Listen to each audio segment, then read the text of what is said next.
لیکن جب تک آنسو نہ بہائے جائیں، جنت البقیع سے ٹوٹی ہوئی پسلیوں کا سہارا لے کر آنے والی ہماری شہزادی اس انتظار میں رہتی ہے کہ کب ہم پہ آنسو بہایا جائے گا، کب میرے لال کو رویا جائے گا، کب میرے حسین کو رویا جائے گا۔ کیونکہ ایک مرحومہ کے ایصال ثواب کی مجلس ہے، اسی لیے گفتگو کو گفتگو سے ملا دیتا ہوں۔ ایک سائل بی بی زہرا سلام اللہ علیہا کے گھر پہ آیا، بی بی کا فاقہ چل رہا ہے۔ سائل آیا، آ کر کہتا ہے کہ اگر کسی کے پاس کھانے کے لیے رزق کا اہتمام ہو تو آج مجھے کھانا کھلا دے، بھوکا ہوں۔ اور آج بی بی کے گھر میں ایسا فاقہ چل رہا ہے کہ آج بی بی کے گھر میں کچھ بھی نہیں ہے کہ سائل کا سوال پورا کر سکے، سائل کا جواب دے سکے۔ تو بی بی نے سلمان کو قریب بلایا، اب بلا کے فرمایا، سلمان آج میرے گھر میں کچھ بھی نہیں ہے، میں خود فاقے سے ہوں، میں اس سوال سائل کا جواب کیسے مکمل کروں، اس سائل کو جواب کیسے دوں؟ یہ کہنے کے بعد بی بی نے اپنی یمنی چادر نکالی اور نکال کے فرمایا، سلمان اس یمنی چادر کو لو بازار میں جا کر بیچ دو اور اس سے جو درہم و دینار مل جائے سائل کو دے دو۔ سلمان چادر لے کر کے چلے، بازار میں آئے۔ سلمان کی زبان کہے کیسے کہ میں نبی کی بیٹی کی چادر بیچنے آیا۔ جزاک اللہ رونے والوں، جزاک اللہ۔ سلمان کی زبان کہے کیسے، چادر لیے ہوئے ہیں، ایک یہودی کے گھر کے قریب ٹھہرے سلمان۔ یہودی نے سلمان کی آغوش میں اس چادر کو دیکھا، یہودی قریب گیا اور قریب آنے کے بعد فرماتا ہے، اے سلمان اگر اجازت ہو تو 2 لمحے کے لیے میں گھر کے اندر جاتا ہوں اور اپنی کچھ پرانی کتابوں سے، پرانے نسخوں سے اس چادر کے صفات کو ملانا چاہتا ہوں۔ سلمان تھوڑی دیر کے لیے یہیں پر رک جاؤ، میں اس چادر کو خرید لوں گا۔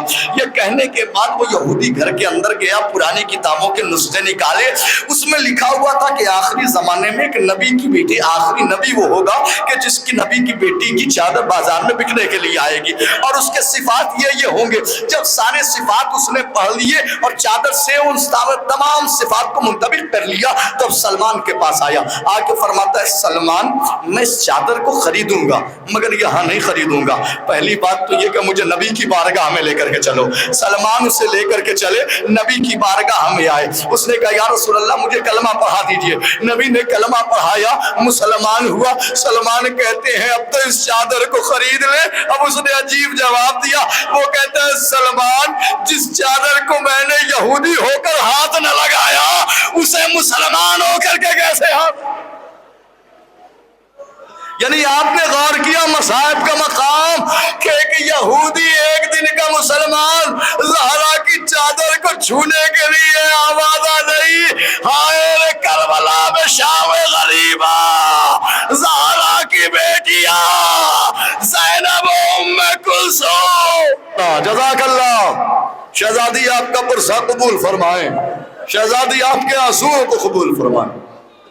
مکمل کر دیتا مصائب، مگر 2 جملے بی بی کے مصائب کے سن لیجئے، مصائب تمام کر دیں۔ آخری وقت ہے جناب خدیجہ سلام اللہ علیہا کا، آخری وقت۔ نبی نے فرمایا، بی بی کوئی خواہش ہے؟ کہ خواہش بس اتنی ہے کہ مجھے اپنے لباس کا کفن دے دیجئے گا۔ جبرائیل امین آ گئے جنت سے کفن لے کر کے۔ رسول اللہ نے فرمایا، اللہ نے آپ کے لیے جنت سے کفن بھیجا۔ کہ کوئی اور تمنا، کوئی اور خواہش؟ فرمایا جناب خدیجہ نے کہ میرے والی و وارث پر اتنی تمنا ہے کہ میرے جانے کے بعد میری بیٹی کا خیال رکھیے گا۔ وہ میں تو کہہ گیا جو مجھے کہنا تھا کہ میرے والی و وارث میرے جانے کے بعد میری بیٹی کا خیال رکھیے گا۔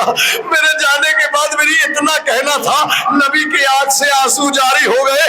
جناب خدیجہ نے روتا ہوا دیکھا، تڑپ گئی کہ کیا بات ہے، مجھ سے کوئی خطا ہو گئی، کوئی غلطی ہو گئی، آپ رونے کیوں لگے؟ کیا تم سے کوئی خطا نہیں ہوئی؟ کہ پھر یا رسول اللہ کیوں رونے لگے؟ کیا پتا تو نہیں سکتا، دکھا سکتا ہوں۔ یہ کہنے کے بعد فرمایا، خدیجہ ذرا میری 2 انگلیوں کے درمیان میں دیکھو۔ اب جو خدیجہ نے 2 انگلیوں کے درمیان میں دیکھا، سر و سینہ پیٹ کے فرمایا، اے میرے والی و وارث، ارے یہ کیسا دربار ہے جہاں صحابی بیٹھا ہے، میری زہرا کھڑی ہے، کمر خمیدہ ہے، کمر جھکی۔ جزاک اللہ جزاک اللہ جزاک اللہ. خدا آپ کے شہزادی جناب زہرا کی قبر کی زیارت نصیب فرمائے. مولا آپ سب کو سلامت رکھ کے خوب پرسا دیا آپ نے. جزاک اللہ. آخری 2-3 جملے تمام کر لو مجلس. امام حسن علیہ السلام خطبہ دے رہے. خطبہ دیتے دیتے گھر کے جلنے کی تذکرہ آ گیا, گھر کے جلنے کا ذکر آ گیا. خطبہ دے رہا ہے میرا امام. سائل کھڑا ہوا, کہتا مولا ہم دیکھتے ہیں جب بھی یہ گفتگو نکلتی آپ تڑپ جاتے ہیں. مولا اپنے وہ مصائب بتائیے, مولا اپنے وہ مصائب بتائیے جو میں قبر میں بھی نہ بھول پاؤں. کہا سائل تو نے بڑا عجیب سوال کر لیا. کہا سائل جواب سنے گا, سن سکے گا؟ جی میرے آقا, جی میرے سلطان. کہا سائل سن, ہماری سب سے بڑی مصیبت کون سی ہے؟ ہماری سب سے بڑی مصیبت وہ ہے کہ جب ہماری ماں کے پہلو پہ جلتا ہوا دروازہ گرایا گیا. جزاک اللہ رونے والوں, جزاک اللہ. ہماری سب سے بڑی مصیبت وہ ہے کہ جب ہماری ماں کے پہلو پہ جلتا ہوا دروازہ گرایا گیا. مولا اس وقت آپ پر کون سی مصیبت ٹوٹی؟ کہ سائل سن, ہمارے گھر کا دروازہ جلایا گیا. دروازے در اور دیوار کے بیچ میں ہماری ماں پس چکی تھی. ادھر ہماری ماں دروازے کے نیچے تھی, ادھر مسلمان گھر کے اندر دروازے کو رونتے ہوئے گھر کے اندر داخل ہوئے. ادھر میری ماں دروازے کے نیچے, ادھر میرے بابا علی کے گلے میں رسن ڈال دی گئی, پشت پہ تازیانے مارنے شروع کیے. ادھر میرے بابا علی کے تازیانے, ادھر میری ماں چلتے ہوئے دروازے کے نیچے. مولا سب سے بڑی مصیبت کیا ہے؟ کہ مصیبت یہ ہے ادھر بابا کے گلے میں رسن, ادھر میری ماں چلتے ہوئے دروازے کے پیچھے, اور دونوں کے درمیان میں میں اور میرا چھوٹا بھائی حسین, ہم دونوں یہ فیصلہ نہیں کر پا رہے تھے پہلے اماں کو بچائے یا پہلے بابا. جزاک اللہ جزاک اللہ رونے والوں, جزاک اللہ. آخری فقرہ سن لیجیے, آخری فقرہ سن لیجیے. وصیت فرمائی بی بی نے, یا علی مجھے شب کی تاریکی میں دفن کیجیے گا. یا علی میرے جنازے میں فلاں فلاں فلاں کو شریک نہ ہونے دیجیے گا. یا علی میری شہادت کے بعد مجھے تنہا نہ چھوڑیے گا, کبھی کبھی میری قبر پہ آ کر مجھے سلام کرتے رہیے گا. یہ کہنے کے بعد میں نے فرمایا, یا علی میرے جانے کے بعد میرے حسین کا خیال رکھیے گا. میرا بچہ حسین راتوں کو چوک کر پانی مانگتا. آخری جملہ, آخری فقرہ ہے. علی نے فرمایا, بی بی علی کے بھی کچھ گزارشات ہیں. کبھی بھی پہلی بات تو یہ کہ جب اپنے بابا سے ملیے گا تو اپنے بابا سے میری شکایت نہ کیجیے گا اگر حق خدمت میں کوئی کمی رہ گئی ہو. اور یہ کہنے کے بعد فرمایا, بی بی اپنے بابا کو بتائیے گا ان کی امت نے علی کو بہت ستایا ہے. یہ کہنے کے بعد فرمایا, بی بی آپ نے کہا میری قبر پہ آ کے سلام کیجیے, میں آپ کی قبر پہ آ کے سلام کرتا رہوں گا, لیکن بی بی شرط محبت یہ ہے کہ جب میں سلام کروں تو جواب سلام اپنے کانوں سے سنوں. لیجیے رونے والوں, اب سنیے. روایت یہ کہتی ہے تمام وصیتیں ہو چکی. بی بی نے فرمایا, یا علی بچوں کو نانا کے مزار پر بھیج دیجیے. بچوں کو نانا کے مزار پر بھیجا, بیٹیوں کو کنیزوں کے ہمراہ. روایت کہتی ہے گھر کا دروازہ بند کیا. روایت کہتی ہے ابھی دروازہ بند ہی ہوا تھا کہ پھر سے کسی نے گھر پہ دست الباب کیا. اب علی نے دروازہ کھولا تو عجیب منظر دیکھا, جن بچوں کو نانا کے مزار پر بھیجا تھا وہ بچے سر و سینہ پیٹتے ہوئے گھر کے قریب آ رہے ہیں. تڑپ کے علی کہتے, بچوں تمہیں تو اپنے نانا کے مزار پر بھیجا تھا. حسنین تڑپ کہتے, بابا ہم نانا کے مزار پہ ابھی پہنچے ہی تھے کہ ابراہیم خلیل اللہ کی آواز آئی, یا رسول اللہ فاطمہ کے یتیم آ رہے ہیں. یا رسول اللہ فاطمہ کے یتیم آ رہے ہیں. بابا ہماری ماں خیریت سے تو ہے. جزاک اللہ رونے والوں. پھر سے فرمایا, بچوں تمہاری ماں خیریت سے, بچوں نانا کے مزار پر چلے جاؤ. بچے نانا کے مزار پر چلے گئے. روایت کہتی ہے اب علی واپس آئے، بیوی نے فرمایا یا علی اب آپ بھی مسجد میں چلے جائیے۔ علی مسجد میں چلے گئے، بیوی نے کنیز سے فرمایا کنیز جب تک ذکر الہی کی آواز آتی رہے سمجھ لینا کہ نبی کی بیٹی زندہ ہے، جب ذکر الہی کی آواز بند ہو جائے سمجھ لینا کہ اب نبی کی بیٹی اس دنیا میں نہ رہی۔ روایت کہتی ہے کہ جب تک آواز آتی رہی، ایک وقت ایسا بھی آیا کہ ذکر الہی کی آواز بند ہوئی، اب کنیز کرے تو کیا کرے، کس کو بلائے، کس سے کیا کہے، دوڑی صحن مسجد میں پہنچی، اب پہنچ کے کچھ کہہ تو نہیں پائی، بس علی سے ایک جملہ کہہ دیا، ایک آیت پڑھ دی، یا علی انا للہ، یا علی انا للہ، یا علی انا للہ۔ جزاک اللہ رونے والوں، شہزادی آپ کا پرسہ قبول فرمائے۔ رونے والوں بس آخری جملے سن لو، مصائب تمام کر رہا ہوں۔ روایت کہتی ہے علی واپس آئے، بچے بھی واپس آئے، شب کی تاریکی میں علی نے غسل دیا، شب کی تاریکی میں کفن پہنایا، چیخے مار کے روئے۔ صحابی نے پوچھا یا علی کیوں تڑپ کے روئے؟ کہ تڑپ کے رو رہا ہوں زہرا کی 4 پسلیاں ٹوٹ گئی اور زہرا نے مجھے خبر بھی نہ ہونے دی۔ کفن پہنایا علی نے، آئے لے کر کے بچوں سے کہا بچوں آؤ، بس آخری جملہ مصائب تمام، کہ بچوں آؤ ماں کا آخری دیدار کر لو۔ حسن چلے ماں کا آخری دیدار کیا، زینب چلی ماں کا آخری دیدار کیا، کلثوم چلی ماں کا آخری دیدار کیا، سب نے آخری دیدار کیا، مگر ایک بچہ ہے جو کھڑا ہوا ہے، اے اماں ہم ایسے نہیں آئیں گے جب تک آپ ہمیں نہ بلائے گی۔ روایت کہتی ہے بندے کفن ٹوٹ گئے، آجا میرے لال میری آغوش میں آجا میرے لال، میری لوزہ در و مسائب تمام، آجا میرے لال میری آغوش میں آجا۔ ہم نے 2 موقعوں پر یہ منظر دیکھا ہے، آج ایک ماں اپنے بیٹے سے کہہ رہی ہے آجا میرے لال میری آغوش میں آجا۔ یہی منظر ہم نے شام کے زندان میں دیکھا، لیکن وہاں ایک ماں نہیں تھی، ایک 4 سال کی بیٹی اپنے باپ کے کٹے ہوئے سر سے کہہ رہی تھی آجا میرے بابا میری آغوش میں آجا۔ جب سے جدائی ہوئی، ارے کسی نے تماچے مارے، کسی نے تازیانے مارے، کینے گولیاں۔